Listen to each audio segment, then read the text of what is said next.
normality returns and we are more hopeful.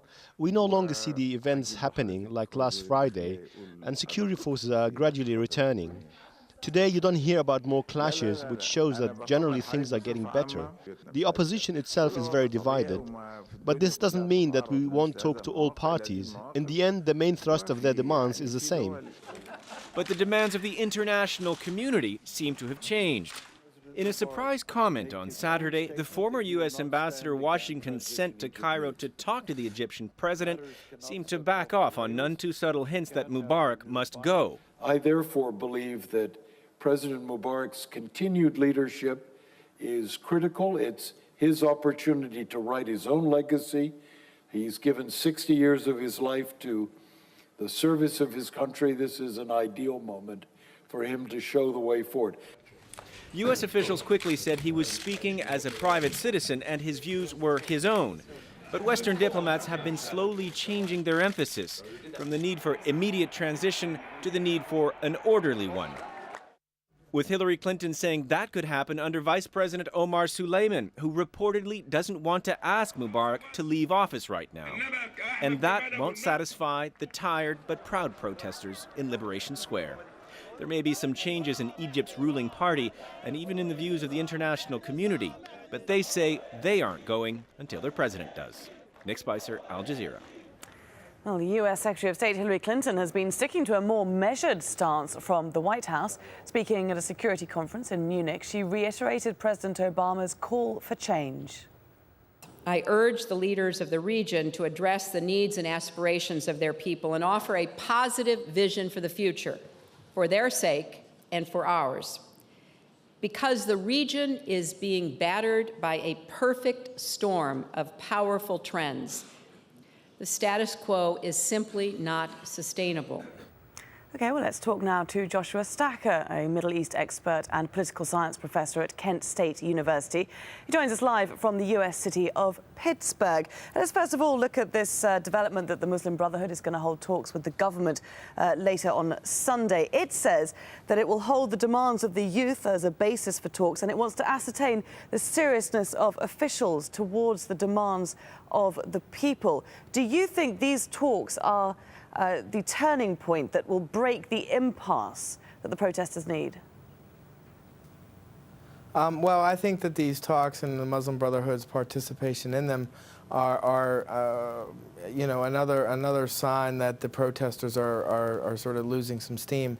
While they've really battled admirably and their cause is, I think, the right one, I think ultimately, you know, the transition has started, and if they want to get on board and be a part of it, they're going to have to kind of figure a way to get in the room. So if they try to use the Muslim Brotherhood, I guess that would be at least one way. I guess it will really depend on who from the Muslim Brotherhood is in that room. Well, it's also saying that it's agreed to these talks in part to avoid international and regional intervention. What signs is there that there will be any sort of intervention from the outside? Well, I don't know that there is going to be that much intervention from the outside. I think that the outside world has intervened just about as much as it can by not intervening at all. The transition is underway in Egypt, and you know, with Vice President Suleiman and the cabinet and now the party all lined up, as well as the sort of Council of Wise Men that have met with him and the opposition parties. I mean, really, it's just it's sort of a foregone conclusion. If you want to get in and have a seat at the table, you got to get in now. So if the transition's underway, what sort of government do you think we're likely to see? Oh, I'm not as optimistic as some of the people that have been prognosticating sort of a movement to show democracy. I think that we're going to have a lot more people that used to wear military uniforms in power for the sort of medium term. So after all these protests, you're not sure that we're actually going to see much change? Unfortunately, I don't think so. I think that the regime's strategy was to play both arsonist and fire department. They encapsulated the protesters, and I think it's going to go back to business as usual in Cairo. Now, you know, I do want to make the point that the protesters have changed politics. And this is the government ignoring their sort of very articulate demands. I think that this is not the end of this. I think that things will simmer down. but these types of demands are going to keep resurfacing because it wasn't just no to Mubarak that the protesters were talking about.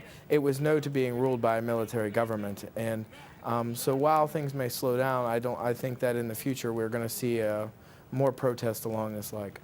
There have been a number of key figures who've emerged during this movement. Who do you think would be best in place to bring about the most change, if indeed Egypt does see it?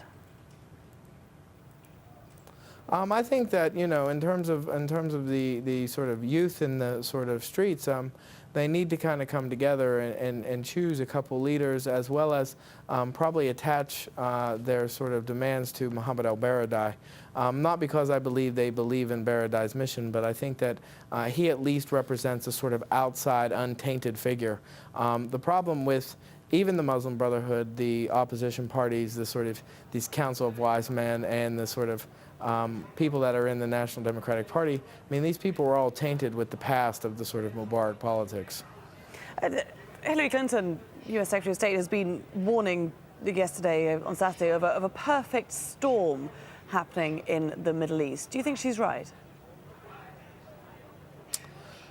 Well, I mean, I believe that there is a sort of relatively, I don't know what a perfect storm is in her ideas, but I mean, I think that, you know, the aggressive neoliberal economic policies that have created this massive divide between the rich and the poor, the years of repression all add up to the sort of like more or less having the gasoline on the ground, and all it takes is one spark. So, you know, but look, I mean, this is a very clear fight. These are people that are demanding that they run their own country and run their own democracies. And I think that the real question we need to ask everybody is, you know, who's afraid of Egyptian democracy and why? It seems to me that the military generals in Cairo are scared to death of Egyptian democracy, so I think we need to ask why. Joshua Stacker, we will be asking that question in the days to come. Thanks very much for joining us. Well, reports on Egyptian state television are claiming that saboteurs blew up a gas pipeline in the North Sinai region.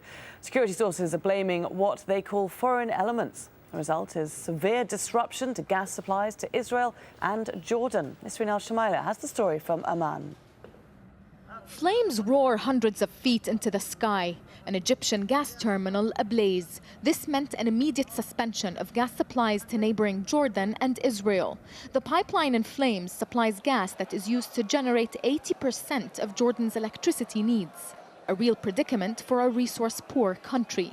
Earlier reports that this was an act of sabotage were then countered by Egyptian officials who claimed the explosion was caused by a gas leak. That's not very convincing here. I wouldn't be surprised that people who are connected to the Egyptian regime, ordered by the Egyptian regime, were behind this explosion in order to shift the attention from Tahrir Square to the explosion that took place in Sinai. For now, there is no clear evidence either way, but following weeks of protests demanding economic reforms, pressure mounts on the government to bear the brunt of possible price hikes to avoid further unrest. The suspension of Egyptian gas supplies to Jordan is going to cost the country over $4 million per day. It also comes at a time when the Jordanian government is struggling to ease economic hardships by subsidizing some fuel derivatives. Jordan started importing gas from Egypt 8 years ago. The relationship with President Hosni Mubarak's regime is viewed as a strategic asset. And though officials here have kept quiet, it is believed they privately would rather see Mubarak stay than stand down. Nisreen Al-Shamaila, Al Jazeera, Amman. Let's move over to Tunisia now, where at least 2 people have been killed after police opened fire on an angry crowd outside a police station in the north of the country. State media says protesters turned on police in the town of Clef when an officer allegedly slapped a woman during the demonstration. There are unconfirmed reports that 2 more people died on their way to hospital. Another 17 are reported to have been injured. The police chief has been arrested. Well, it's now more than 3 weeks since the fall of Tunisia's president, Zine El Abidine Ben Ali, but many opposition figures say they're still not being included in the political process, despite assurances from the interim government. Some even say they feel threatened, as Nazanin Moshiri reports. It was a frightening moment for opposition leader Monsef Marzouki as he made his way through the streets of the capital. This footage given to Al Jazeera shows a former exile set upon by what he says are plain-clothes secret police. He told me Ben Ali's security forces are still operating here freely. We got rid of the dictator, but we